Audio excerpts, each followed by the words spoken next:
everyone, welcome back to Beyond the Veil Tarot and Astrology. My name is Candice Marie. Thanks for joining me. I'll be your astrologer today. Very excited to be putting this video out for you guys. Maybe a little early, but I think it's a good idea to be getting this in advance so that way you guys can plan for some brand new energy. This is going to be my report for the new moon in Aries that's going to be taking place on March 21st, 2023. This is the very next lunation that we're going to be having, and it is a big one. We've got a new moon that is going to be taking place in Aries, the very first sign of the zodiac, and it's going to be at 0 degrees, one of two new moons that we're going to see throughout the Aries season. The first one being at 0 degrees, and then next month we're going to see one at that pivotal 29-degree point. But many of you guys may have noticed that this particular new moon, if you've been looking ahead in your astrological calendars, does coincide with the spring equinox. So we get a double dose of fresh energy. We have a new moon on a real new year. Please, if you guys have not already, click the button below, click subscribe. That way you're alerted as to when I have new content coming out on the channel.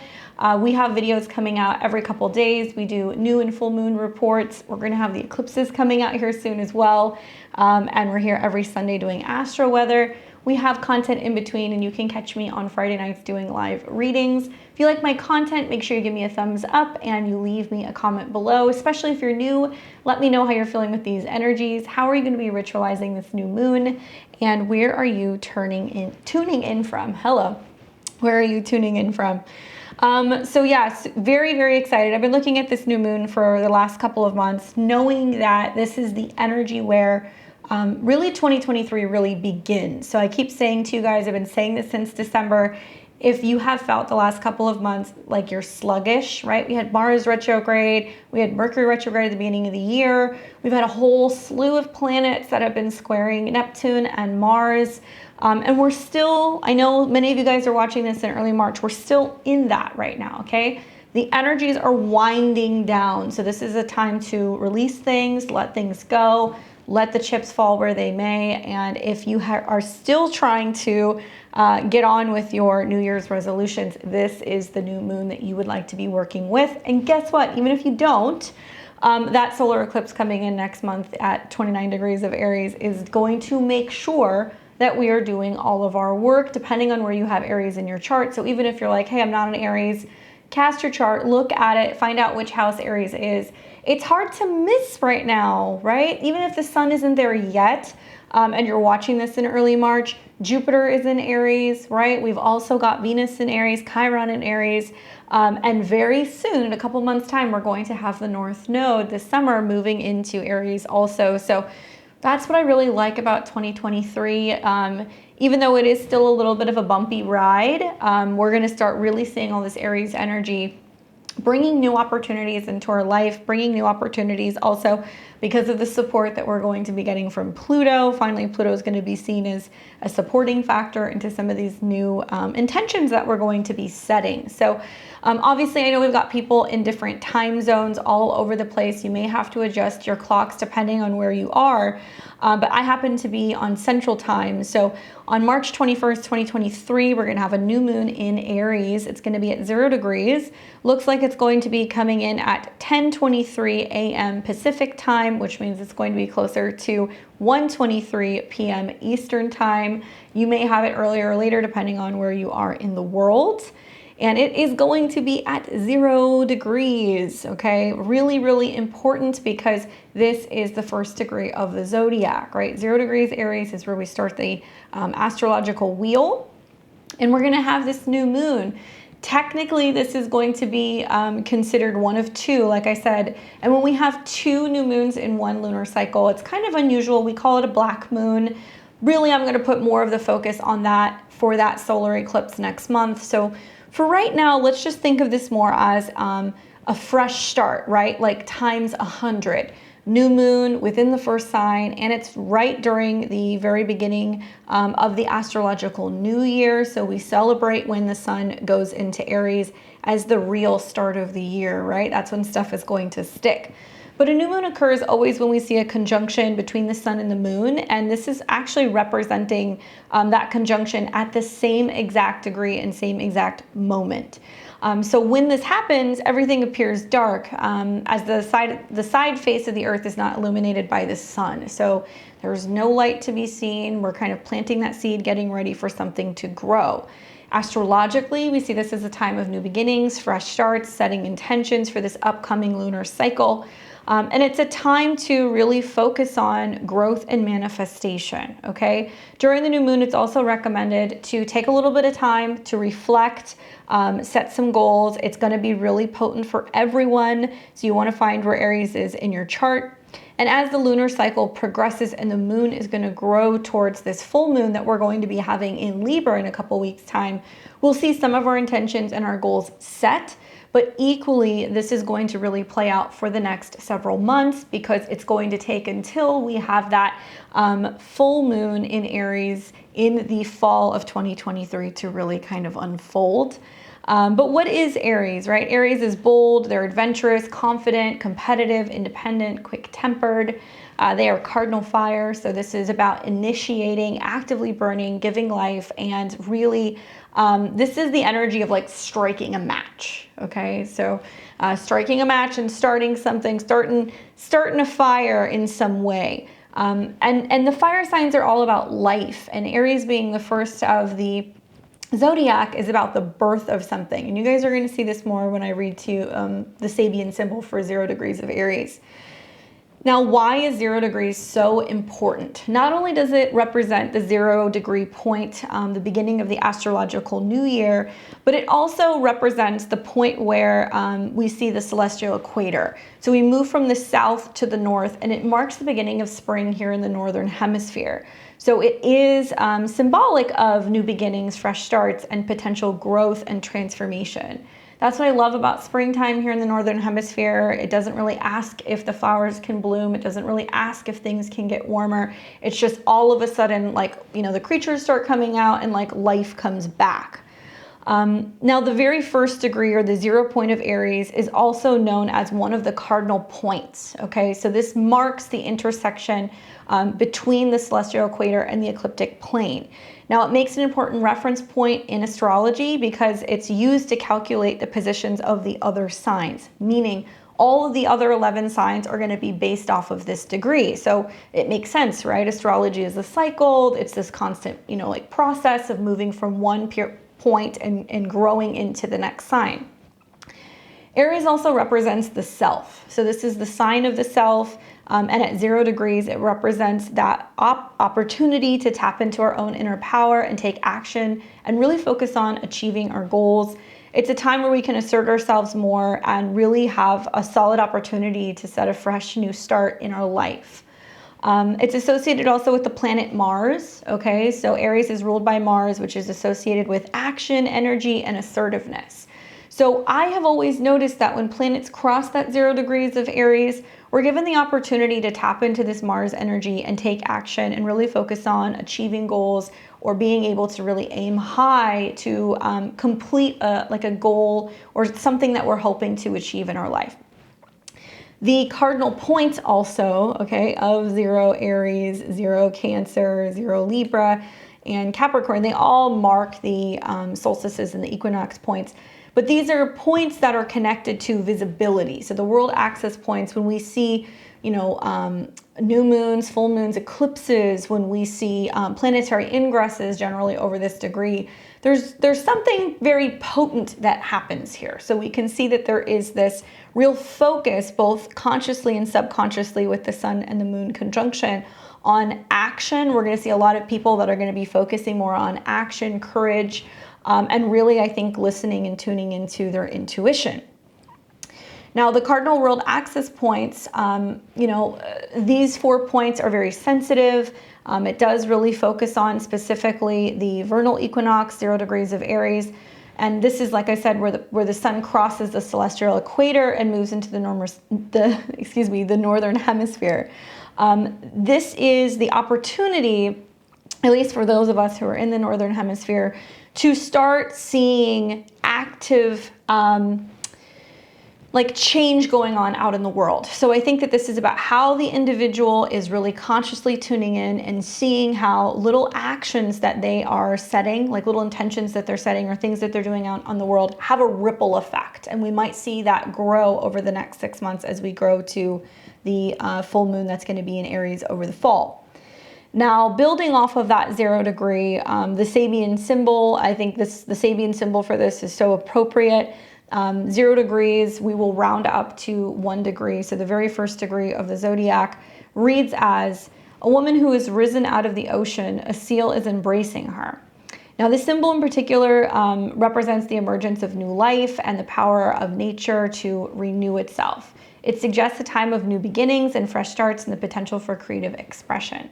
Now, the woman rising out of the ocean represents a sense of birth and renewal through an emerging womb of the world, okay? And the seal embracing her represents the idea of being protected and nurtured by the natural world. Overall, this particular degree really focuses on embracing these new beginnings and the potential for creative expression.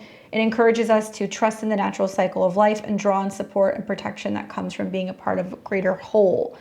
It's a symbol that suggests the possibility that anything can be possible if we're open to the power of nature and the potential for new growth and transformation. It's very, very fertile. So intentions that you're setting here now, I think are going to have the opportunity to really, really show themselves in the immediate next 2 weeks before we have this full moon. But also this is going to be something where one small change that you're making has the potential for having a ripple effect and affecting everybody else in a very positive way.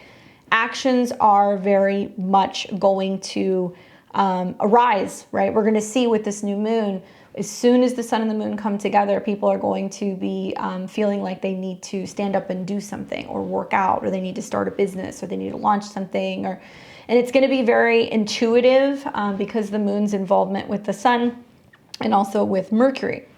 Now, to give you guys a little bit more food for thought on the Sabian symbol, I'll give you some keywords and some stepping stones to focus on as well. But basically, the accent is on change and new beginnings. Some of you guys may feel bored, restless, lonely, or that something is missing in your life. You may feel as though adventure is beckoning, like the sweet scent of lilacs on a gentle spring wind. And it's really focusing on giving you the opportunity to go towards what really draws your attention, what's really going to give you life, what's really going to make you feel passionate.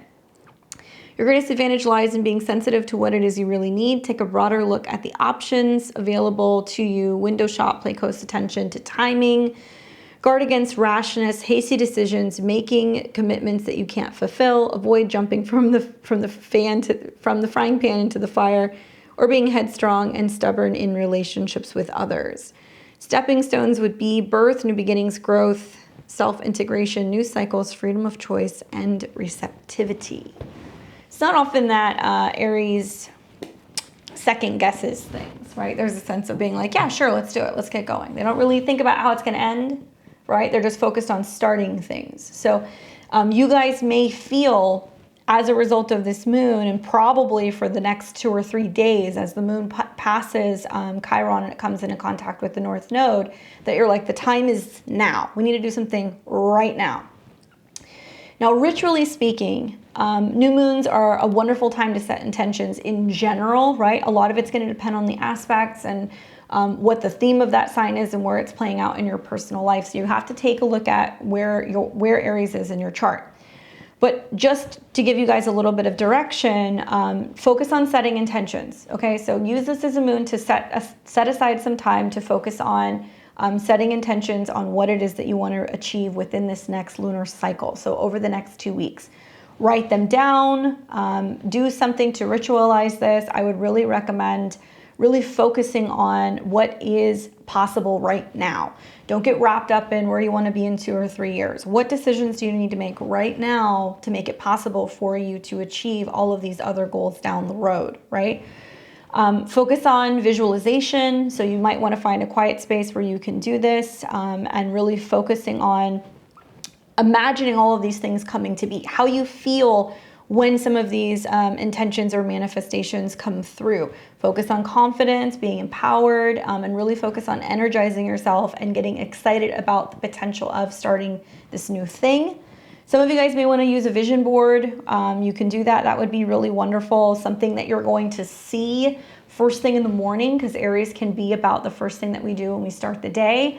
It may be that you have a new morning routine and that you're setting aside 15 minutes to do this new thing every single day, whether you're, committing to reading a couple books out of a couple pages out of a book, or you're committing to, 15 minutes of yoga or meditation, or you're just trying to take a brisk walk as soon as you wake up in the morning. Focus on doing something at the very beginning of your day. And I think that that's going to have a really strong effect over the next 2 weeks, and you'll see things start to manifest quite quickly.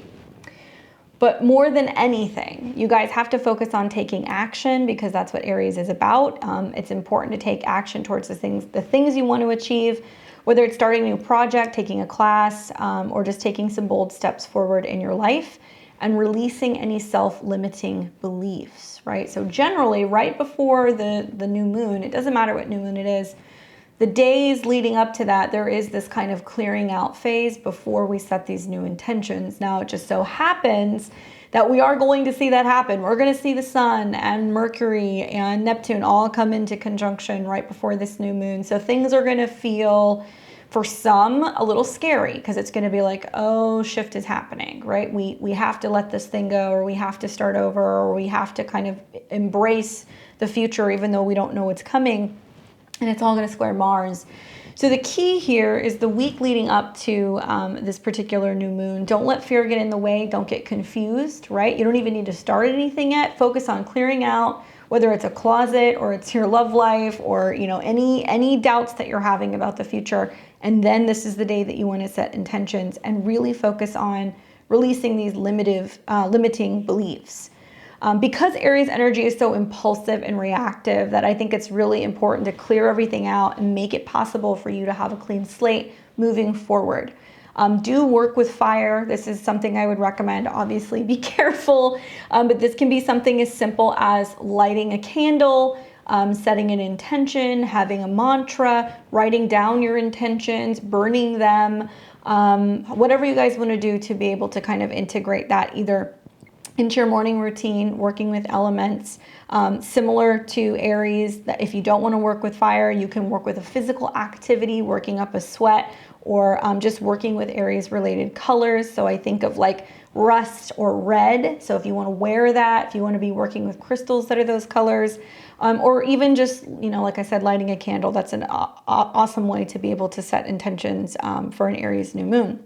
Now, if you like crystals, you like working with crystals, for this new moon in particular, I would recommend carnelian, bloodstone, citrine, and red jasper. Okay, these are the 4 that I would recommend.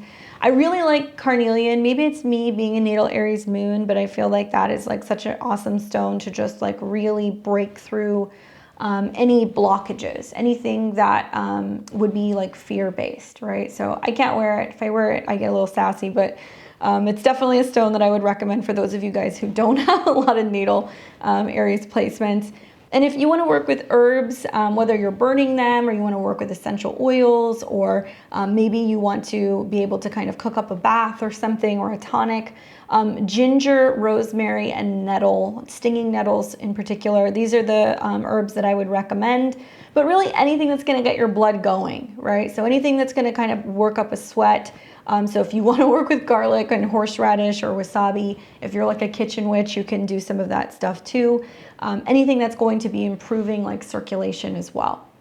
Now, like I said, look to work with colors that are more like red or rust. These are going to be the best colors to work with. In particular, Aries is connected to the element of iron as well. So for those of you guys who have like some of those crystals that have like the iron ore attached, that would be like a wonderful thing that you can like, keep in your pocket, keep it in your purse, your book bag, maybe put it on your altar space. Because being able to work with crystals, specifically like clear quartz, to amplify some of these energies, if you're into gridding, can be really wonderful for setting intentions. You could literally grid something and put your intentions into the middle of it and just leave it out for the next 2 weeks and just see how that has a more positive effect on some of your intentions radiating out. All right, so let's get into the aspects. Let's talk about the most important ones. First and foremost, I'm very fascinated by, like I said, that we have 2 new moons in Aries. So it's not often that within one particular solar month, we see 2 new moons. We call this a black moon. The first one obviously is at 0 degrees and the next one is going to be at 29. So we got the whole spectrum here, right? We start at 0, we work to 29, 29 being the excess of that any particular sign. So when I think of 0, it's pure. It's just like a bang, like it's just going to start something very suddenly and unexpectedly. So we're just, with this new moon, getting our sea legs about us, like we're just learning how to lean more into this part of our chart. Then in a month, we're gonna have that 29-degree solar eclipse, which is like, hey, we need to master it. So generally, we're not gonna get another Aries moon for a year, but the universe is like, hey, it's time for you to learn how to really kind of get the show on the road, and we're gonna speed things up a bit. It's so appropriate for Aries. It's like, I wanna do it now, I wanna go fast, right, Ricky Bobby. And Jupiter's been back and forth over this degree for the last year. So we're very familiar with this degree. We've seen, Jupiter expand in Pisces. It was very hidden and spiritual and behind the scenes. It ingressed into Aries, and then there was all of these new things that have happened. I think Jupiter being in the sign has really incentivized a lot of individuals to want to focus on educating themselves, whether it's about fitness, because Aries can be about the physical body and activity, law, because Jupiter is very much about law and legality, travel, rights, just our personal beliefs. All of these things have kind of been brought to the forefront for a lot of people over this last year with this ingress. And then finally, at the end of 2022, we saw Jupiter come back. So he's almost been foreshadowing like, hey, here's all the new things we're going to start. I think just in preparation for this particular new moon, that's like, okay, now we're going to get going. We've been doing our research, we've been traveling, we've been reflecting. Now we're going to start something. And for the better part of like the next 2 weeks, like until we get to the beginning of April, we still have planets direct, okay? Yeah, Mars is in a square to Neptune. It's working its way out, but as soon as it's coming out of that square, it's going to be trining Saturn. It's already kind of trining Saturn it's an out of sign trine, but that tells me that there is something very stable about this new moon, that it's got the potential to really lay the groundwork to see some of these intentions all the way through. So 2 new moons, we got it from the first and the last degree, really highlighting the fact that everybody has to do their Aries work. I would have said that anyway, Jupiter being there, but then we have the North Node joining over the summer, so it's like everybody's got to know where Aries is in their chart because there's a lot of action going on there. Equally, I don't care if you're an Aries rising or if you're a Virgo rising or if you're a Capricorn rising, okay? I don't really share the belief that your first house is what starts the wheel. I don't believe that personally. That might be more symbolic of you and your body. But when I think of the zodiac signs, they are meant to express an energy. So yes, Aries energy is going to express itself differently in the first house than it would in the 6th or maybe the 10th house, but it's still going to have that same underlining flavor, which is we got to start this thing. Let's get it going. We don't need to figure out the ending quite yet. We just need to get going on this and we need to do it now. And there is this impulsive desire, right, to conquer and be able to be the first to initiate something. So for everybody, if you look at your wheel, Aries is actually where it's getting ready to set the tone for the entire next year in your transits. I'll take you through the 12 signs. I'll talk about where it's going to be taking place for all of you guys, so don't worry.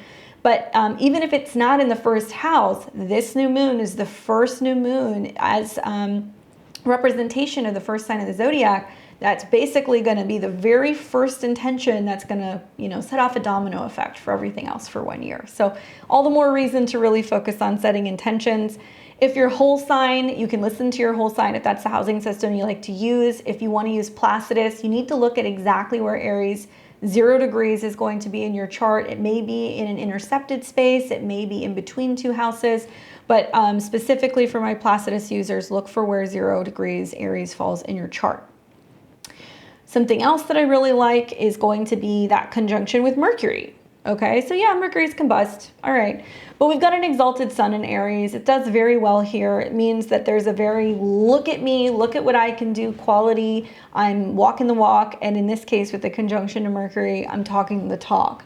So it's going to be nice to get the sun and Mercury out of Pisces to where we've been dreaming and meditating and thinking about things, or a little unsure about whether or not we're going to start it. And then as soon as this hits, it's like, nope, here we go. So Mercury and the sun in conjunction, still under the beams of the sun. So there can be some ego stuff. There can definitely be some self-centeredness that can happen. But I think if it's used appropriately, it can bring clarity and action and mental stimulation.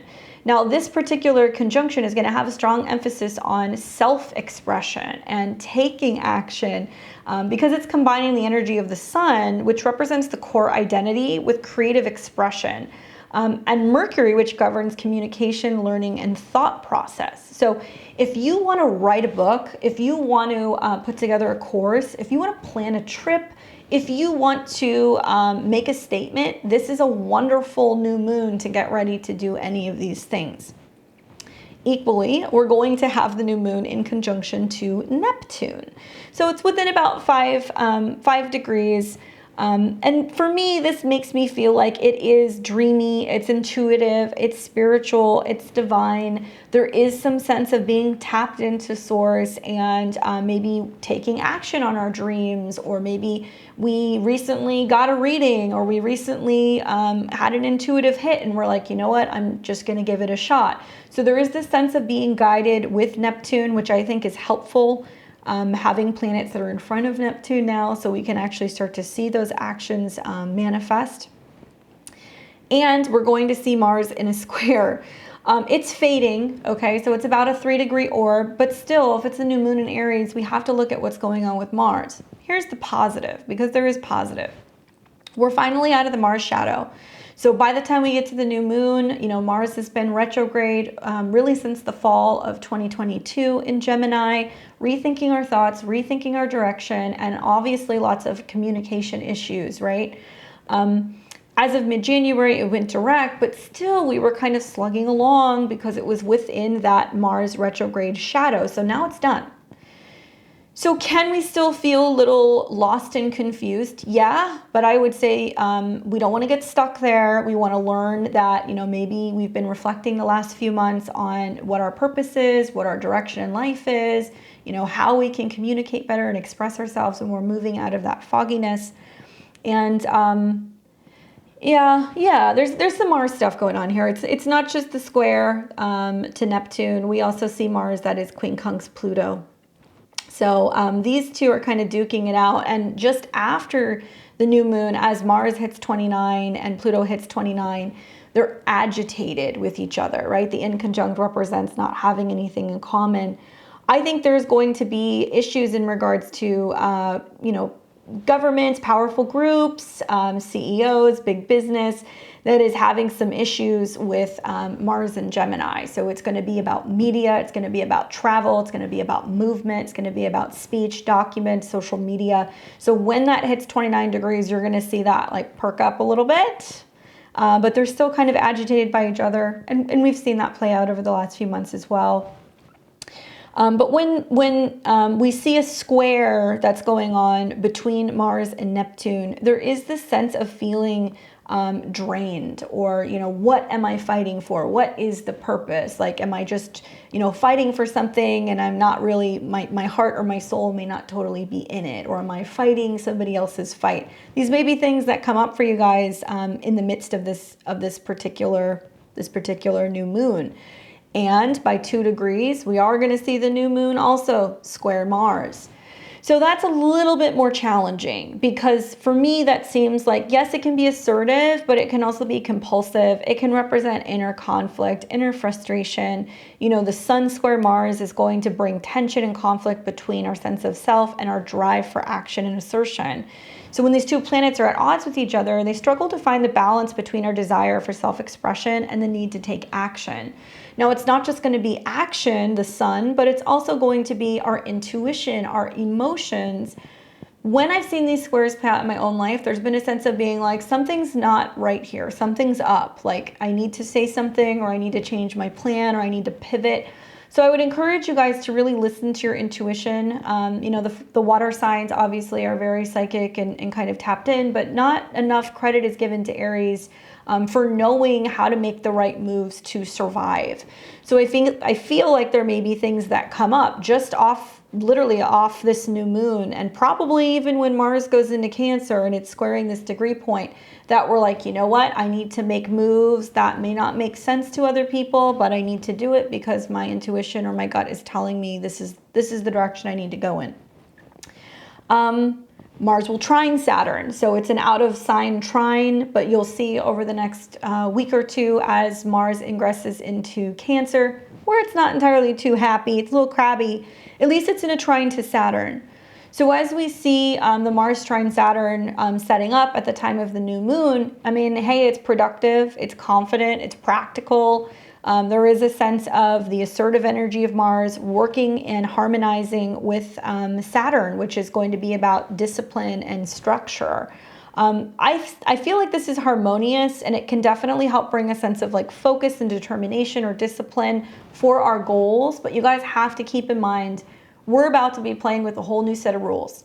Pluto in Aquarius, Saturn in Pisces, and now we're going to have Mars trine Saturn. This is where our strengths come from, following our intuitive hunches. Mars trine Saturn in water signs, so you'll see it move into Cancer. And I think that that's also going to be about knowing when to withdraw, right? Knowing when to seek peaceful resolution, knowing when to listen and dig a little bit deeper rather than just accepting whatever we're seeing on the surface, right? And our emotions are going to be telling us something. We're going to notice that as well. Yes, we'll see a sextile from Pluto. So Pluto at 29, we've got a 1-degree sextile from the sun. So there is some support, right? We're tapping into power. We're tapping into something that is very powerful. But it might even be tapping into fear, or tapping into the need to change something, or tapping into this feeling of it's now or never, right? And then once Pluto goes into Aquarius, we're still going to start to kind of see it harmonize briefly, but we're going to start losing it as planets are moving through Aries. And I think it's going to also run into some of the squares with the nodes. So we're going to only have the benefit of this very briefly. And then finally, like I said, aspects that are happening with Mars and Pluto, right? That in conjunct. We also see an in conjunct that's happening here between, a trine that's happening between Mars and the South Node. So within about 6 degrees, Mars rules the South Node in Scorpio. So this is really asking us, okay, is it time to release anger and frustration? Is it time to break free? Is it time to let go of the past, to cut ties, to sever things and say, no thanks, I'm done, I'm not going back there? Do not underestimate this trine. Okay, just because Mars is in Gemini does not mean this is a trine.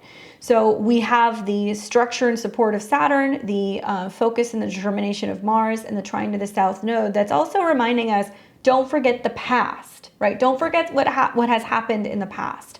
And not in a harboring negative energies vibe, but more like what has history taught us? Where have we been before, right? Learning by kind of reflecting on what's happened in previous time periods, or what's happened in previous relationships or previous scenarios in our life, and the need to really reflect on that and use those experiences to be able to not make the same mistakes moving forward. Right? So lots of Mars energy. Actually, Mars makes a ton of aspects. So he's loud right at the tail end of his Mars and Gemini transit. I'm curious to see how this manifests, because I know, like I said, just days later, that ingress into Cancer is going to be, it's going to be a little wonky. Whenever we have planets at 0 degrees, I always kind of look around and go, what's going to happen? All right, so the themes would basically be new year, the real new year, new you, okay? So set those intentions, get active, be brave, be courageous, speak out, even if you don't know how something is gonna go, even if you don't know how you're gonna figure it out, start something. Double the fun, okay? So remember, 2 new moons, so this is the beginning. how you begin is often how you end. So I feel, and I'm using this as an opportunity to really set intentions, knowing that then when we have that solar eclipse, it might be a little bit easier to manage because we've really been working with that energy of Aries for quite some time, almost about a month. So I'm sure you guys are wondering who this is going to affect the most. Well, if you have 0 to 3 degrees of anything in Aries, sun, moon, rising, or a personal planet, there will be a conjunction with this new moon on that area of your chart. It's very personal for you. Pay attention. If you have 0 to 3 degrees of the other cardinal signs, Cancer, Libra, Capricorn, you will be experiencing a square. And pay attention, especially knowing that Mars is coming into a square with some of your angles for you guys. And that's just going to push you to kind of feel the impact of where you're setting new intentions in Aries. It's creating some change in other areas of your life and your angular houses, which creates the wheel of the chart, right? It puts pressure and asks it to kind of turn. If you have anything from 28 to 29 of mutable placements, okay? So I'm talking Gemini, Virgo, Sag, Pisces. You're gonna feel this as well because it's gonna be within like a 2-degree orb. So you're also going to feel the effects of the square. Pay attention if you have that there. 0 to 3 degrees of the other fire signs. So Leo and Sag, I'm talking to you. You will be experiencing a trine. So if you have a sun, moon, or rising within the first 3 degrees of those signs, you will, I think, dig the energy because there's going to be harmonizing trines in a similar sister sign, and it's the element of fire. So there's going to be action kind of going on, okay? All right, so let me take you guys through the 12 signs. I want to show you how this is going to be manifesting for each and every one of you guys. And I will make it whole sign. There we go.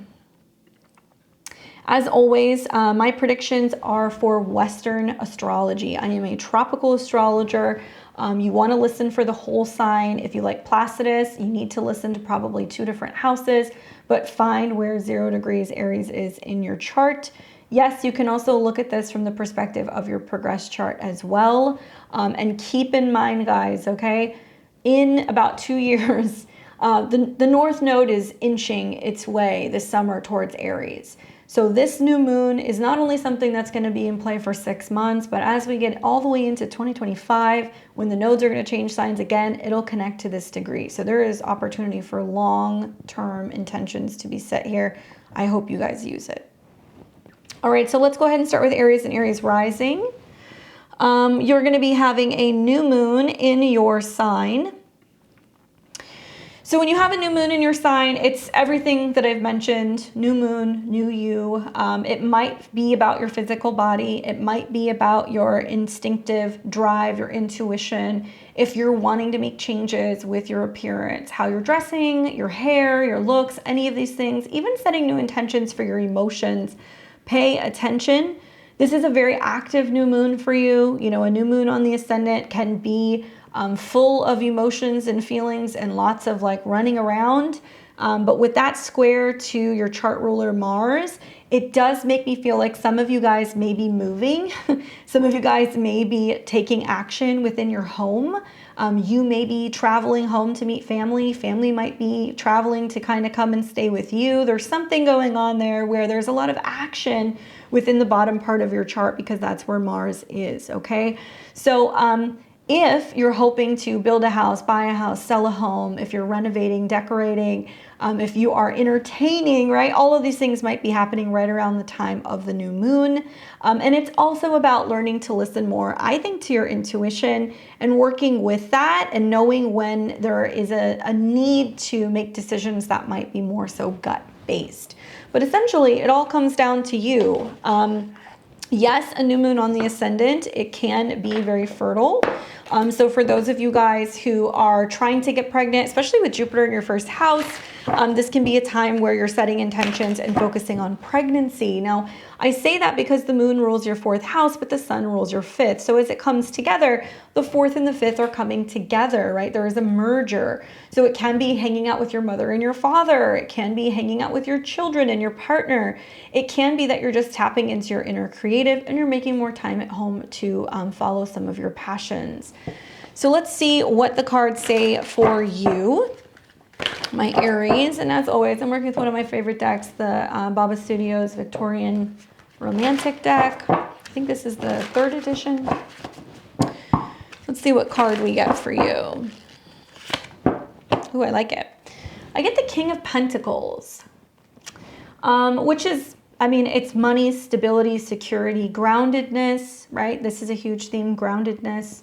And focusing on, you know, not just taking steps, but mastering something about being in control, mastering something about your resources, your health, your finances.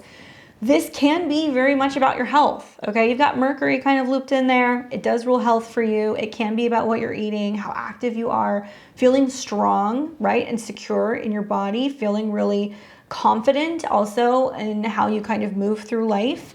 And also feeling more physically capable of being able to handle things and do things. So yes, this can be great for money, but I think this is also just about feeling like you've got the energy and the vitality to get the job done. Help may come from a Capricorn, a Taurus, or a Virgo, or a boss, or even a parent figure. So keep an eye out for that.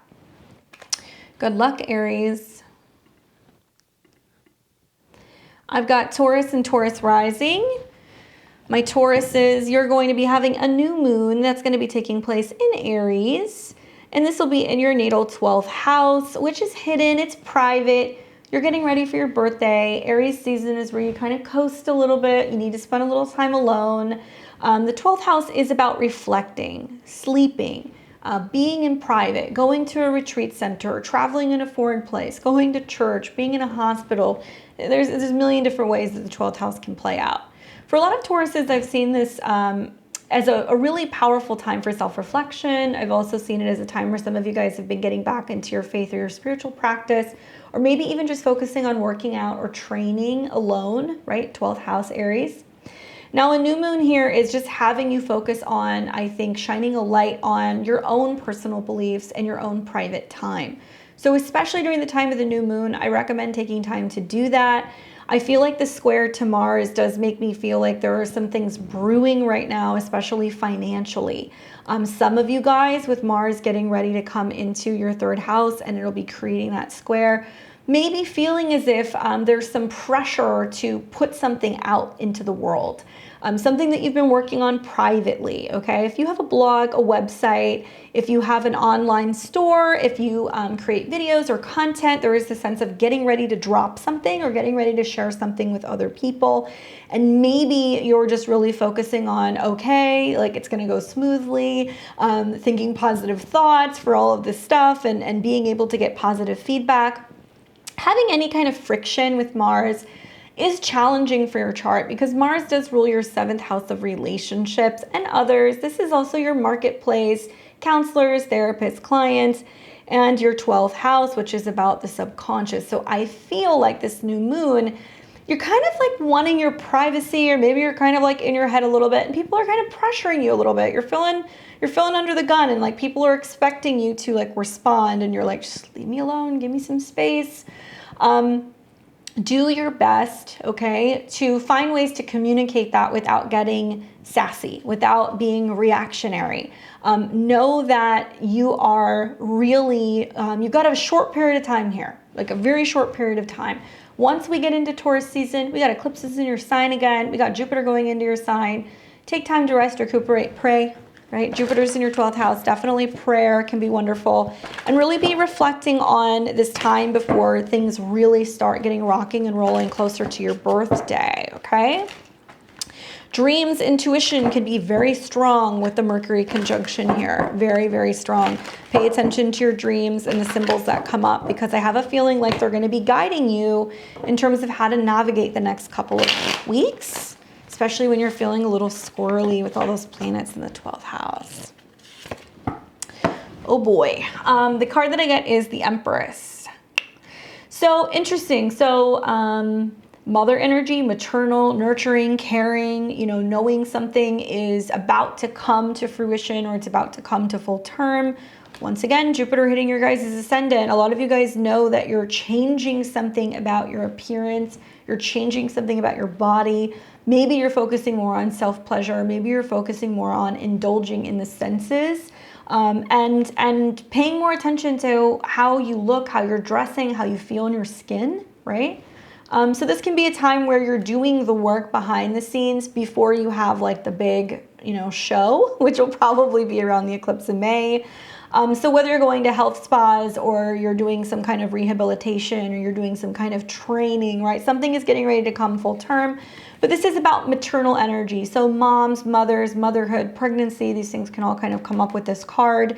And I see the 12th house is like where the spirit drops in, right? And then Taurus is about that fertility. So there is something that's dropping in right now for you that is going to be nurtured and cared for. It can be a project, it can be a relationship, it can be a new hobby, it doesn't matter, but just focus on protecting that right now while you're in the 12th house until it becomes fully visible, okay? Good luck, my Tauruses. All right, so we've got Gemini and Gemini rising. What's going on, Gems? You're having a new moon in Aries. This is going to be taking place in your natal 11th house. This is all about friends, goals, right? Anything in regards to parties, socializing, networks, joining new groups, starting new groups. I've been telling all my Gemini risings, if you can't find it, start it. Because I've heard a lot of you guys go, we need an app for this, or we need a Facebook group for that, or we need, you know, a meetup group for this. And I'm like, go start it. Initiate, right? So where your year is going to be starting is going to be with other people. So a lot of the momentum, the motivation is going to come from others. Go to a party, have a party, join a group. I mean, especially considering Mercury's in such close proximity to this new moon, I feel like you may be the one initiating it, right? You might be the one to call all the friends over and say, hey, we haven't seen each other forever. Let's have dinner. You may be the one to say, hey, I have this cause that I'm wanting to get involved with. You know, why don't we kind of team up and start something together? Now, Mercury also rules your 4th house of family. So it is possible that it involves family, or there is some, you know, some meeting hub that's going to be at a family member's house, or maybe you're just setting the intention to have family meals or get-togethers more often. That could be another way that I look at it. But this is also where we really set intentions for our goals and for our dreams. And so I love this energy for you, especially since Big Daddy Saturn just moved into your 10th house. And it's like a lot in regards to responsibility, career responsibility, parenting responsibility, changes in regards to your career. And so maybe there's a lot to celebrate. Maybe there's a lot to share with other people in terms of some of these new developments that are taking place in regards to your career.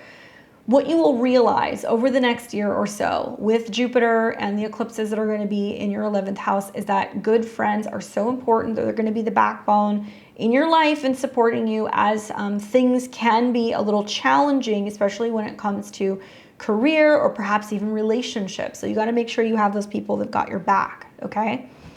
So let's take a look and let's see what is going on for my Geminis. And please, please, please, like group intentions can be wonderful. It can also be wonderful for you to just be really making a list of all of the goals and things that you're wanting to complete, because the 11th house is wishes. It's kind of like blowing out candles on a birthday cake. So I really, really, really recommend writing down your goals and ritualizing it. Wow, I love this. Strength card.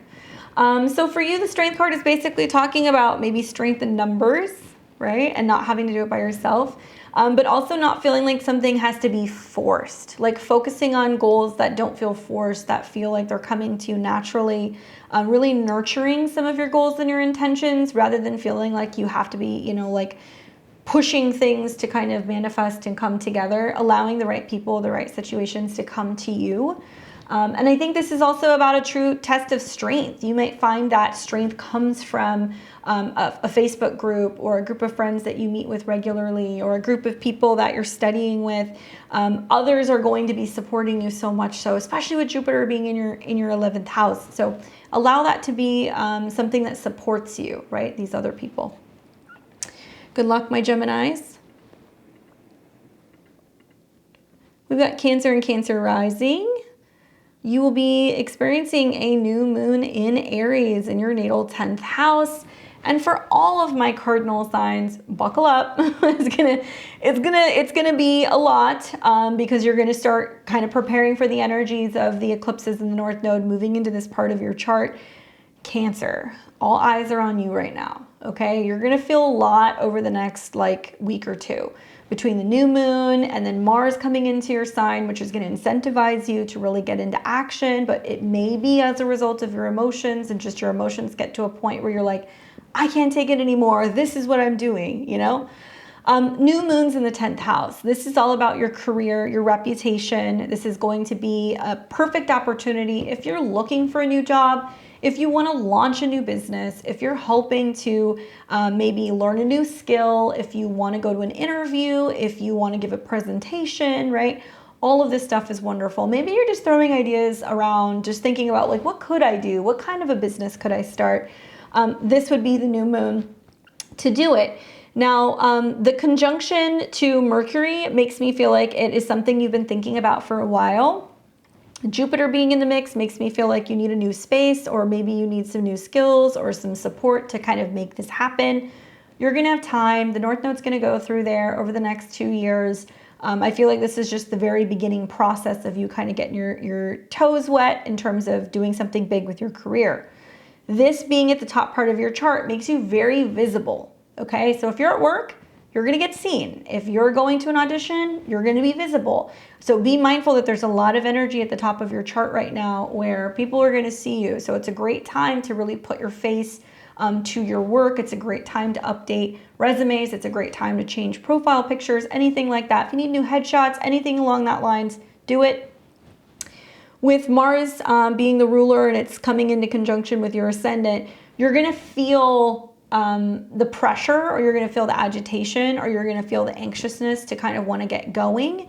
So my advice is you can either do something right around the time that the moon conjuncts Jupiter, even the next day, okay, after the new moon, or you can wait until the ingress happens. But when the ingress happens from Mars and Gemini to Cancer, and then the moon swings through there, watch out. You're going to have a snap situation, and you're going to go, I can't take it anymore. And then it's going to force you into making the change, right? I don't like saying that, but that's what's going to happen. A new moon or any energy at the top part of the chart ricochets off your ascendant, so you feel like you're dealing with authority figures more. It's also going to square and ricochet off your 7th house, so there is a sense of, feeling that there is change going on with relationships.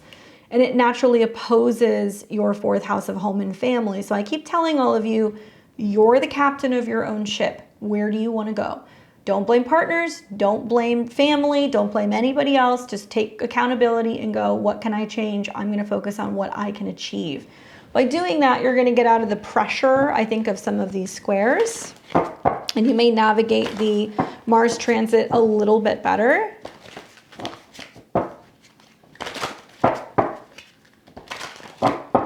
Let's see what the tarot says for you, Cancer. Knight of Wands. I like this. Passionate, daring, quick moving, excited, feeling alive, feeling fulfilled, and willing to go and do something fun. Knights can be messengers. So it can be that you get a call back for an audition. It can be that suddenly there's a new job opportunity. It can mean that you have to move quickly. There may be fire signs involved. So Aries, Leos, and Sagittarius can somehow kind of factor in here, especially considering that, you're ruled by the moon and you've got the moon in close proximity to other planets. So it can be news, right, of a project or a new gig that comes up very quickly. And I feel like it's creative. It's hard for it not to be with this conjunction, you know, to Mercury and also Jupiter. It may mean that also you had dreams or premonitions about things and they start coming true. And you might start being like, oh my goodness, like I had a feeling this was going to happen, or I saw this in a dream. So you're being kind of guided also through your intuitive sense as well. Take action, show up, look for those opportunities to suddenly leap into something new. Good luck. For Leo and Leo rising, we've got a new moon that's taking place in the sign of Aries in your 9th house. And it's in a sister sign. So Aries, sun, moon, risings, Leo, sun, moon, or rising. Within the first couple degrees, you're going to benefit from this the most because you're going to experience a trine. I like this for you. I feel like a new moon in your 9th house is all about the bigger picture of your life. I think it's all going to be about opportunities for education, for travel, especially if you've been wanting to go on a solo trip. If you have been thinking about taking a new course, a workshop, right? Learning a new hobby, anything in regarding publishing or advertising, especially if you need to like run a campaign for something, that may happen here as well. But for you, the new year kicks off with your beliefs. Okay, so you're focusing on your beliefs. And it might mean that you need to take a trip, or you might need to take a workshop, or talk to a guru or a mentor, somebody who can give you some insight and give you some feedback. New moons are always important because it involves the sun, so it represents this awareness and something about like spiritual visions or spiritual messages or intuition that kind of kicks in. So you may have that while you're traveling in another place. Law, legality, these things can kind of come up with the 9th house as well. But I, for one, am really kind of liking this energy. The trine to your ascendant, the sextile to Pluto. Some of you guys may be traveling to foreign places. Some of you guys are having dramatic changes in relationships. 9th house can be ceremonies, but it can also be lawyers. So some of you guys might be looking to find somebody to marry you, and other people are looking for attorneys. It just depends. But if you're looking for someone to guide you, right? If you're looking for a new belief system, if you're looking to travel and experience a new culture, this is definitely the new moon that you want to be working with. And with Jupiter being in the 9th house where it's very comfortable, I feel like regardless of what's happening in your life, these new opportunities to broaden your horizons are definitely going to have a very positive effect on you at the end of the day. Plan a trip. I think that would be wonderful. Plan a trip. Even if it's not now, you might do that. And some of you guys are looking to get training or certification done, especially in the areas of fitness or coaching, right? That might be something else that kind of pops up here as well for you.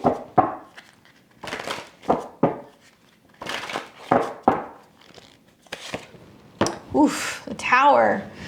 I'm getting the vibe that part of this is that you're going to be seeing with this Mars square and Mars going into your 12th house in Cancer, that there can be some unexpected things happen that can make you question your faith. It can make you question your stability. It can make you question your beliefs. We always see this when we see squares between the 9th and the 12th house. My advice is that when you bring the focus and the intention back to believing in yourself, right, Aries, and you're having that practice, that when things get difficult, you fall back on this practice as a reminder that you are safe, you're secure, you're courageous, you're not afraid of change. It's going to help you navigate some of this stuff. There's no doubt the Tower is a difficult card. It's about certain foundations and things falling apart, things that are kind of rocking and rattling and rolling that make you go, oh, there's no going back. You know, something has fallen. So it can mean your relationships with a friend, Aquarius, with a romantic partner, 7th house, with a professional partner, right, Capricorn. It just depends. But I definitely think that this may come as a result of an experience with another person that makes you really change your philosophy and the way that you see life, but it's also presenting you with a new opportunity. Leo, let me know how that goes. That can be a difficult card. Good luck. Noticing a lot of major arcana coming up for you guys, so this is significant. All right, so we've got Virgo and Virgo rising. You're going to be experiencing a new moon in Aries. This will be taking place in your natal 8th house. Spooky. Aries is naturally quincunx conjunct your sign, okay? So you guys don't have a lot in common. You really want to make sense of something. You want to make it clean. You want to make it easy. You want to make it efficient. You want to see all the details. You really want to focus on something kind of going according to plan, all right? So Aries energy is messy. It is quick. It does not take its time. It oftentimes overlooks things, including all of the details that you see. So there can be a sense of change or transformation or healing feeling messy. Okay, that's my message for you guys. The 8th house is about change, transformation, but it's also about death, rebirth, right? Other people and our attachment to other people. But what's interesting is your year starts, Virgo, as you focusing on changing and transforming your relationship with your shadow self. The way that you're going to navigate this is by looking at all of the things that you don't want to look at. Whether it's the credit card bill, right? 8th house, loans and debt, whether it's going to be something difficult about your relationship with yourself, about intimacy, transparency, about your relationships with other people. Something's brewing here. Now, the good news is that the positive side of the 8th house is other people's money. So you may have a bump in your salary and you get a higher salary, or you get a bonus, better benefits, right? Maybe you get a gift, which may come from family, right? But it can also be under the guise of inheritances, tax refunds, insurance settlements, spousal support.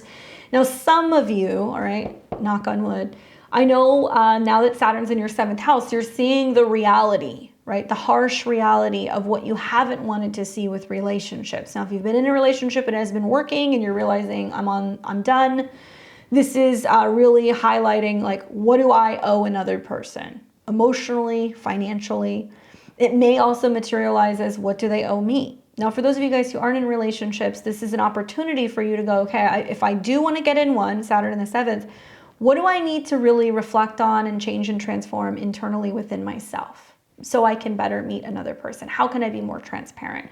So focus on really shining a light on some of that stuff. Mercury is involved here, so I do feel like with Mercury being involved and the sun and the moon, this is about really getting honest with yourself about what your goals are and what it is that you want to achieve and how you can get yourself to the point where you're more so open to changing and also merging with another person, okay? Let's see what the cards say for you, my Virgos.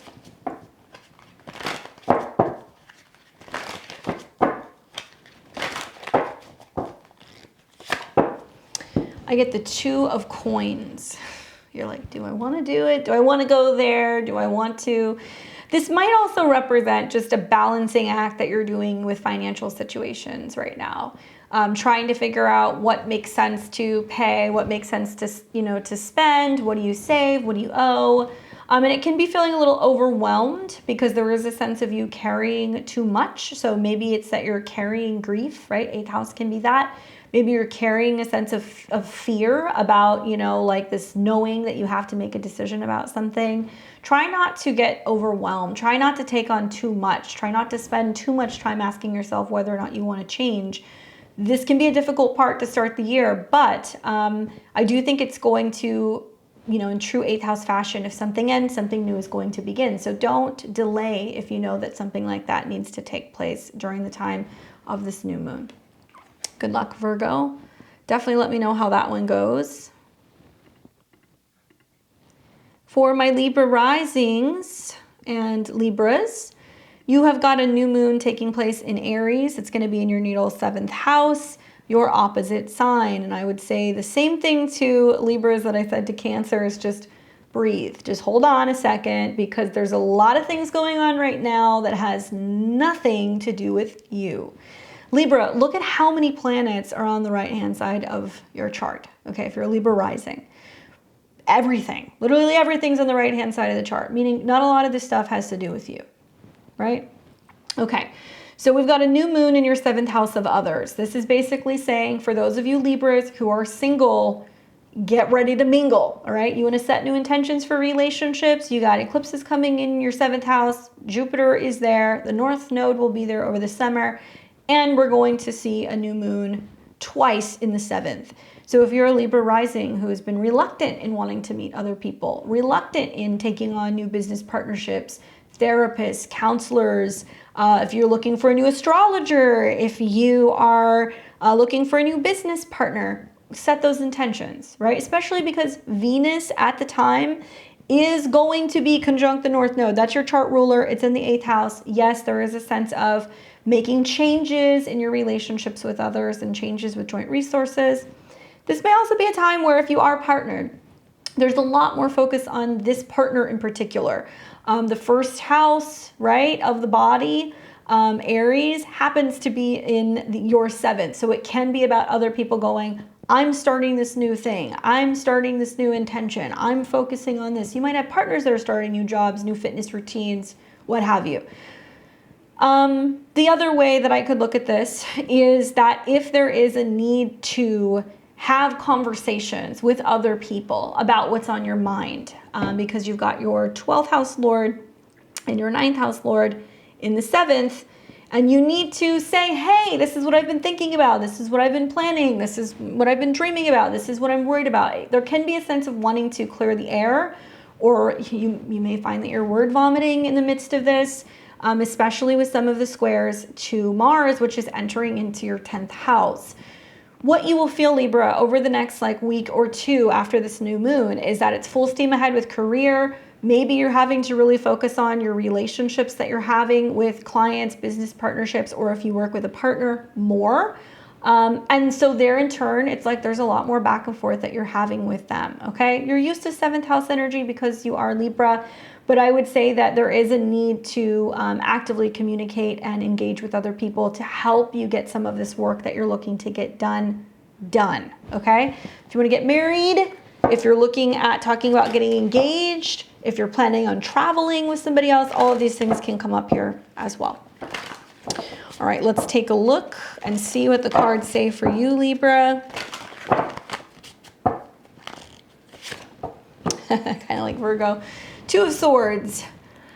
This is a mental energy, so I think it's definitely playing off of that Mercury energy. Do I say it? Do I not say it? Do I go there? Do I not go there? Believe it or not, I've heard from a lot of Libra risings recently who have been telling me that they've been feeling like they're under fire. Whether this is with people just in general or with their partners, and that their partners are very outspoken with that Jupiter transit in the 7th house and the conjunctions to Chiron. So there can be this feeling of do I bring it up? Do I not bring it up? Do I talk about it? Do I not? And there can be a sense of you wanting to just speak your mind more clearly and out in the open, but you're afraid to say something. And I would say with Mercury being there, you'll have that intuitive hit that's is now the time? Is now the time to launch this thing? Is now the time to issue the contract? Listen to your intuition. That's the only way to kind of navigate it and really realize that in order to get what you want to get done, you're going to need the support of other people. Good luck. For my Scorpios and Scorpio risings, we have a new moon in Aries that's taking place in your natal 6th house. Similar to Virgo, you guys have nothing in common with Aries other than the fact that you guys are both ruled by Mars. So you're feisty, there's a lot of energy there, there's a sense of wanting to get something started, but you represent the more intuitive, kind of passionate, feminine side of Mars. So when I see any energy between Aries and Scorpio, I'm always oh, there's sparks are gonna fly, okay? You will see sparks fly. Some of you guys have already seen this a little bit with Jupiter going through your 6th house. Now, a new moon in your 6th house is positive for setting new intentions in regards to health, your habits, fitness, your workspace, okay? So if you're I'm looking for a new office, I'm looking for a new doctor or a new practitioner, maybe you're looking to hire somebody to assist you, to do some busy work. Maybe you're looking to hire somebody to help you with your finances, train your dog, clean your house, whatever. This would be the new moon to do it. Because the 6th house is all that busy work. Here's the challenge, okay? This new moon is in the 6th house, which is associated with busy work and delays and accidents and health, and it's in a square to your chart lord, Mars. This tells me that there are things you need to change in regards to your schedule, your daily routine, work, but there is some friction. There is a sense of being I know I need to do this, but I don't really want to do this. And you're going to feel it over the next couple of days, right around the time of this new moon. The positive, right, because I'm all about making lemonade, is Mars is now coming into a trine with your ascendant, especially if you're an early degree Scorpio rising. So that's basically saying, okay, if I see the positive side of change and transformation, I can embrace the new. Perhaps this means that you're going to have to learn something, travel somewhere, or bring on some kind of teacher or mentor to help you figure out how to kick a habit, how to organize something, how to really focus on your health. Equally, you're going to see that Mars is going to trine Saturn in your 5th. So it's about having that willingness and that consistency when it comes to your creativity, when it comes to your passions, when it comes to your self-employment, if you are employed, your own personal business. I think some of you guys are going to be learning new techniques and really focusing on creative ways to enhance something that you design or create or something that you do as a hobby. So just get active, right? Jupiter being in this house, for some of you guys, has been prompting health issues. So I've seen a lot of Scorpio risings that have been like, I have been lazy, I haven't been working out as much, I've been overworking and not getting out and doing anything, I've been having inflammation. That's really common with Aries in the 6th. Migraines, the list goes on. So this is the time, I think, to tackle some of these habits. I would also recommend, with planets in the 6th house and Mars in the 8th, excuse me, you need to focus on detoxing. So some of you guys might benefit by looking at like an anti-inflammatory diet and really kicking anything that has to do with excess heat in the body. Infrared can be helpful though, as can anything in regards to detoxing and cleansing, especially like the lower abdomen, the bowels, with Mars being in your 8th house. That might be just what the doctor ordered, okay? Let's take a look and let's see what these cards say for you. Oh, and that Mars quincunx Pluto really affects you.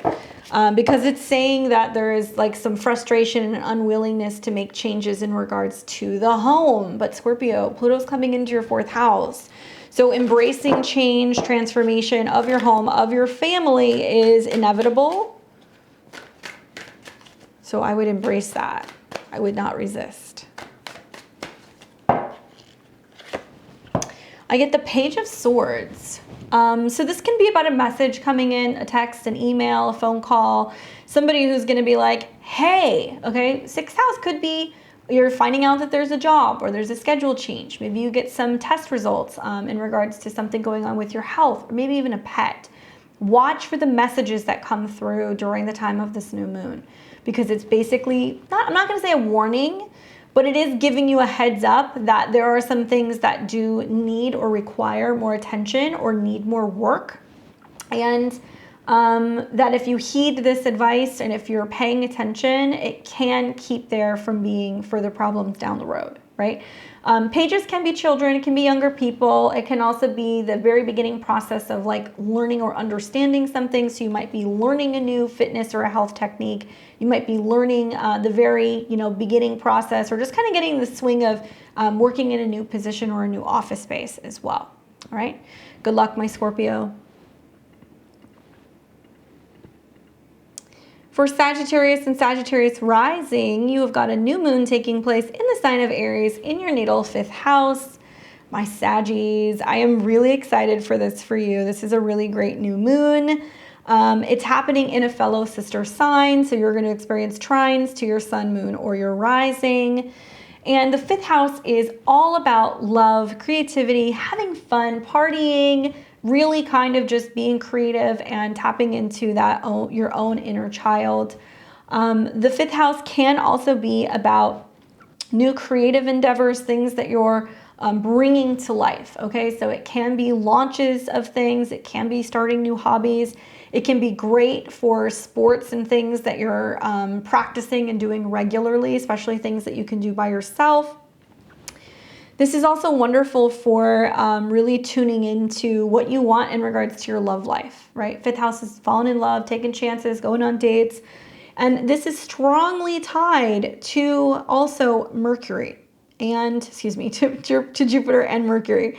So Mercury rules your 7th house, so it can be clients. It can also represent romantic partners. And it also represents your 10th house. So some of you guys are having conversations that are very serious about your partners. Some of you guys are talking about falling in love, talking about getting married, talking about having kids. But if you're focusing on this new moon more from a standpoint of being self-employed in creative endeavors, you are drumming up new creative projects that's going to bring in more clients, and it's going to bring you more visibility, right? But it's something that you create, something you draw, something you make. So maybe you're just coming up with these ideas now, but anything that you do after the new moon really should stick pretty significantly. I'm excited to see what happens right when the moon comes into conjunction with Jupiter later in the day, going into the 23rd. Because that does tell me that you may have like an aha moment, or it might be that you get a blessing, or it might be that you get an I love you, or you get like something really significant from the cosmos and you're like, this was just meant to be. Yes, some of you guys are trying to get pregnant. Yes, some of you guys are going to find out you're pregnant. You've heard that for several months. You will see this even more with the eclipses when the eclipses come in as well. The one thing that's a little tricky here is that we do see Mars in your 7th house, and it is still forming that square with Neptune. So especially if you're like a later degree Sag rising, 25 to 29 degrees, be mindful that it's still bringing up this square of where are my relationships going and where is my home life going? And it's still in fluctuation. So don't be so focused on the end goal right now. Be more focused on the moment, having fun and enjoying yourself, okay? Let's see what the cards have in store for you, my Sagittarians. That's good. Soak up every last bit of that Jupiter transit until it goes into Taurus, because in May, when it goes into Taurus, you're going to be so busy. There's going to be so much work. It might be that something pays off, honestly. I think there's a lot of you guys that are going to be like, I'm going to launch my Etsy, or I'm going to open up, like a small business online, or I'm going to start selling products. And hi, Ace of Coins. So this is talking about money, resources. Thankfully now we've got Venus out of Aries, okay? No offense to those of you guys who have Venus in Aries, but I heard so many astrologers be like, Venus and Jupiter, super sweet, everything's amazing. And like, it wasn't, because it was conjunct Chiron, and there was lots of play fighting and arguments, and there was a sense of people not feeling the love or feeling abundance because Venus was not in a sign where she's most comfortable. So now that we've got Venus moving into your 6th house, it does make me feel like you're like, okay, I've got an idea. I'm going to start putting things in motion. I'm going to get it organized and, start planning everything out. So I feel like I can start doing this thing and bringing in more resources. Money, new opportunities, planting seeds, the very beginning process of growth. It might be an investment that you make now, especially in the 5th house, investing your time, investing your energy. But if you do work with the markets, and if you're wanting to make an investment, it may actually pay off in the long run. I could definitely see that happening, and you may see more of that actually happening in the eclipses that'll be taking place in the spring next year. So it's going to take a little bit of time, but I do think that you will see that pay off. And it looks like good financial news is on the way. Maybe play the lottery. I mean, you got Jupiter there, your 8th house lord there, the sun and Mercury there. It might just be that you have a good idea that ends up being like winning the lottery, right? All right, good luck, Sag.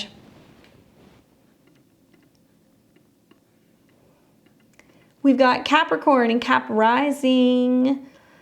Oh boy, new moon that's going to be taking place in your 4th house. You're the last of my cardinal signs. Yes, you're going to feel the pressure, especially if you're the first 3 degrees of Capricorn.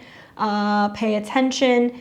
Aries is the focal point of a square involving your sign and also your 7th house. And this is where you're starting off the new year, okay? New year. At home, with your private life, with your emotions, with your home, your family, a new moon in the 4th house. If you're looking to move, buy a house, sell a house, visit family, move back home, any of these things, very positive. There is new things happening on the home front. It is in conjunction with Mercury, so it may feel as if it's time for spring cleaning because Mercury rules your 6th house, and maybe there's a sense of opening up all the doors and the cupboards and organizing things and labeling things and doing all of that stuff. Equally, it may mean that you're like, okay, we got to fix the house up and get everything in order because, we're going to have family visiting, maybe. But if you're wanting to beautify, renovate, change, great time to do it. I feel like the pressure though from this is the square to Mars, which is coming into your 7th house. And some of you guys might feel like there's some stress or some tension with relationships with people within the home or the family. So if you have roommates, if you live with family, maybe you've got a spouse that's like super agitated with Mars coming into your 7th house, that is, you know, flustered about the fact that there's so much action going on at home and like family is intervening, or that they're, you know, showing up unannounced, right? That can happen. So if you know that you've got relatives that don't get along with a roommate or a partner, be mindful. And there can be some friction that you can be having with relatives here as well. A loaded 4th house is going to have you thinking about the past. It's going to have you thinking about your emotions. It might have you reminiscing a little bit. And I feel like since Mars is opening through the 7th house and it's squaring, it's really incentivizing you to go, what can I change about my home? How can I break with the past? How can I create new traditions? And how can I create my own space? So even if that's finding a small little cubby or a corner in the room or in your home that you share with other people, so you have your own personal space, right? That's how you're going to celebrate your new year. Pay attention to what's going on within your home and your intuition. I do feel like the conjunction with Mercury as well as Jupiter is really highlighting ends of situations, right? That there is a sense of being like, okay, this is done, this is over. So there can be some definitive decisions about where you want to live, how long you want to live there, whether or not you're signing a lease, whether or not you're going to be staying there forever, right?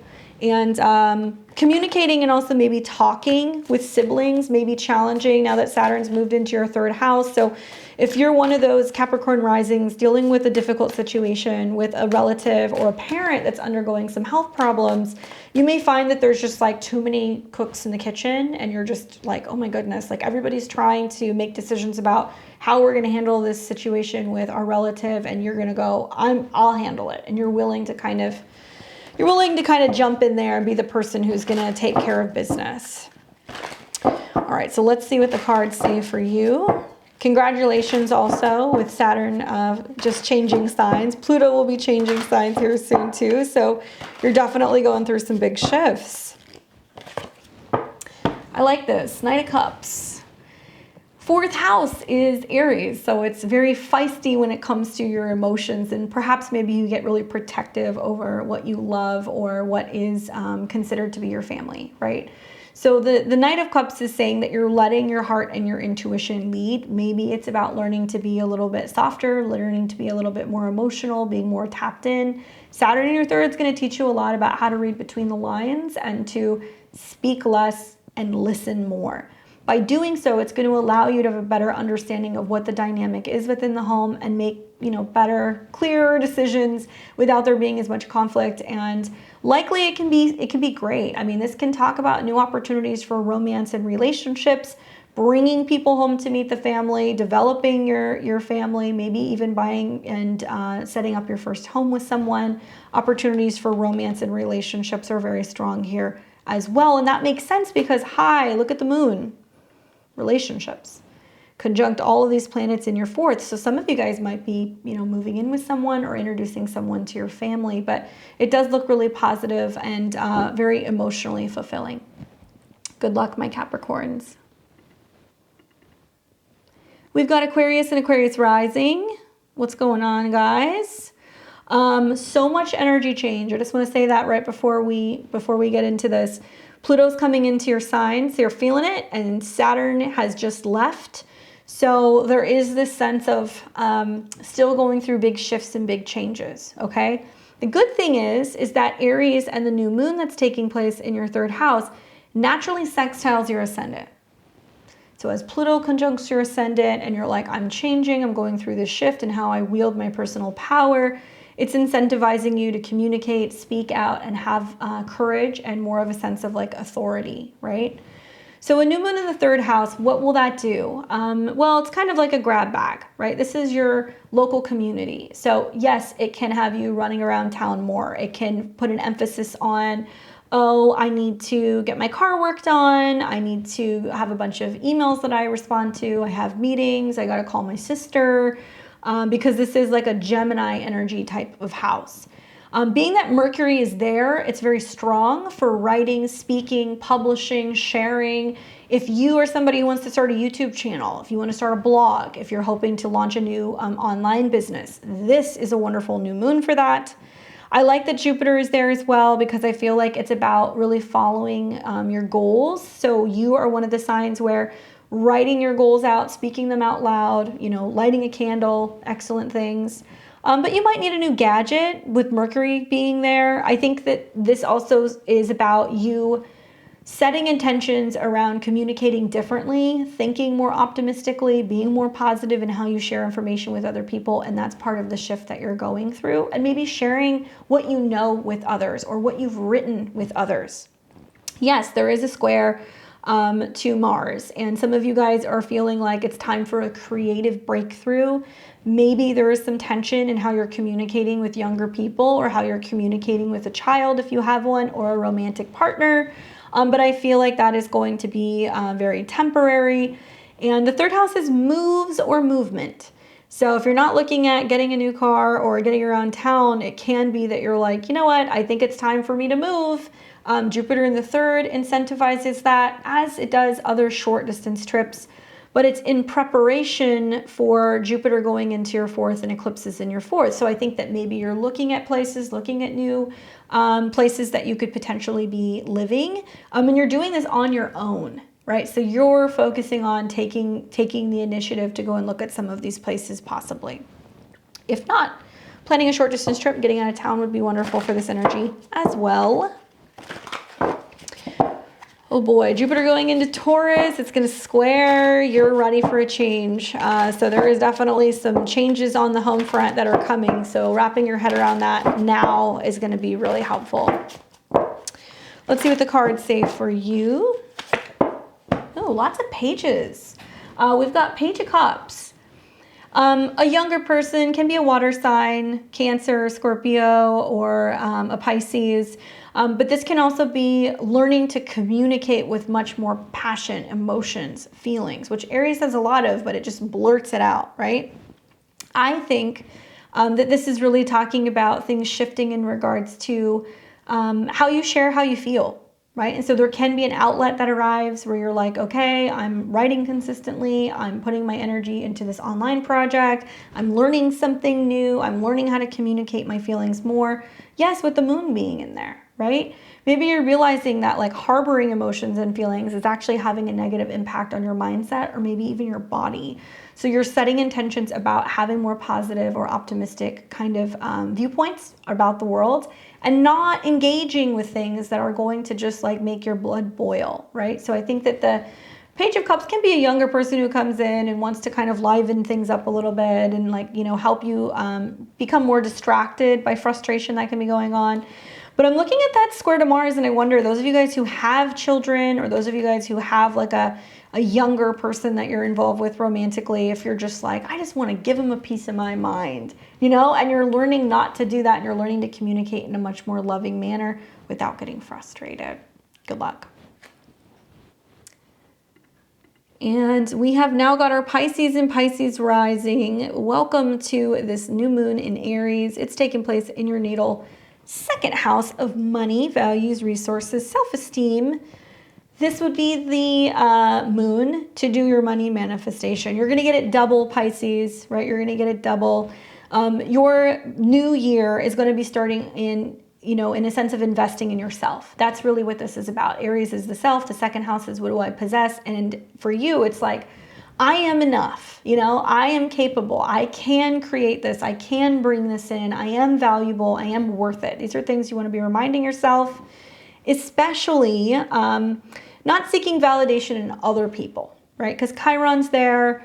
It is tying in Mercury, so I could see where there is a sense of working out of past issues that you've had in regards to financial issues with family, issues that you've had with partners about whether or not you felt wanted or loved can be coming up and you're working through that.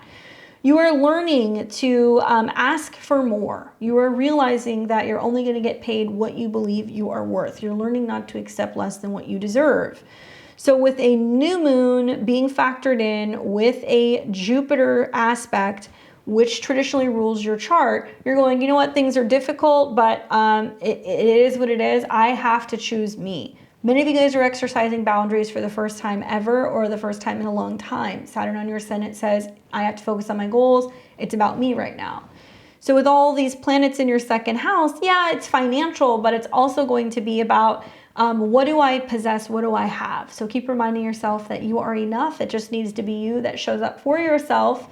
And if you're hoping to bring in more money, if you're hoping to grow something in terms of your resources, do your abundance magic, right? Get that red candle, put some herbs out, maybe put some money in a magnet somewhere, and then write all of your mantras and all of your manifestations as the I have, I possess. It's within me.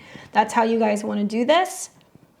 I think that for you to get 2 in this part of your chart is definitely kind of symbolically saying there are things that you're initiating right now that will bring you long-term support and resources in the long term. And you'll see that play out over like the next couple years, but perhaps even in the immediate next couple weeks, right?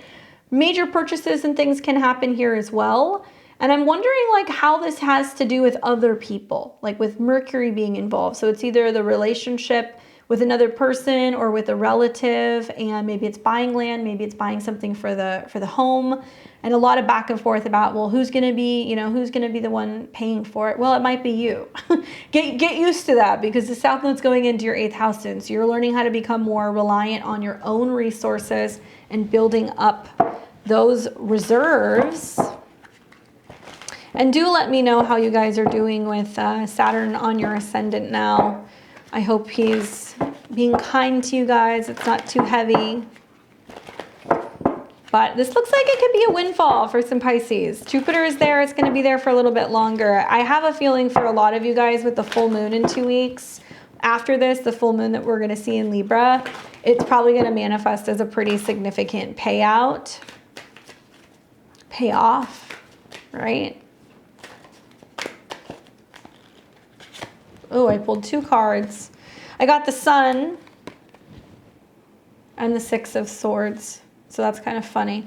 Moving on to bigger, better things, literally. It's like the next phase. Maybe you're like, I've been in limbo with a financial situation. Am I going to sell this thing? Am I going to get that payment that's going to come in? Yeah, it's very, I think it's talking very much about this, the new moon, which is a very solar-based transit. And you planting those seeds for being like, okay, here's where we are now. Here's where I want to be in 6 weeks. Here's where I want to be in 6 months. It's about focusing on getting from point A to point B. And when the Sun comes up, it does talk about celebrating and joy and things kind of coming full circle after what's been like a difficult time, right? It's like, okay, there's been challenges in the past, but no longer. Like now things are flowing, things are coming in. So you may be feeling really positive and really optimistic and feeling really good about the fact that you have been able to bring something. There's like a more, yeah, there's something really prideful about the conjunction in your second house. That's like, I achieved this. I made this happen. I did it on my own. So celebrate that. You're going to see more of that in the coming months ahead. And keep in mind that you're still in limbo. So it's not just about where you're at now. It's about where you're going to be over the next 6 months. I hope it's a good new moon for you guys. I hope you enjoy this. I'm sure it's going to be wildly active in the next month. Between that and also the fact that we have the equinox that's just happening just before. So leave me your comments below. I would love to hear how this is playing out for you guys.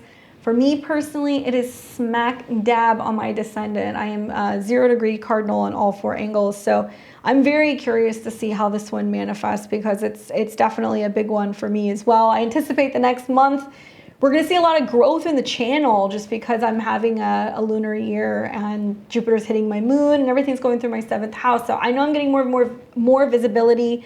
And I want to say thank you guys so much for that. Thank you for your likes, your comments, your shares. Any interaction, even a thumbs up or a comment, really helps the algorithm for this channel. I am really inching towards my goal of being able to hit 50,000 subscribers, hopefully by the end of this year. You can help me do that by liking my stuff, or if you guys want to support my channel, you can check out my community tab. You can join my memberships or see me on one of my live readings this Friday. So tomorrow at 5 p.m. Pacific, 8 p.m. Eastern time, we're going to be doing live readings on the channel. catch me here. It's going to be tarot. So I'll drop the link in my community tab if you want to sign up for that early. Otherwise, I will see all of you guys very soon. Enjoy this new moon. Take care.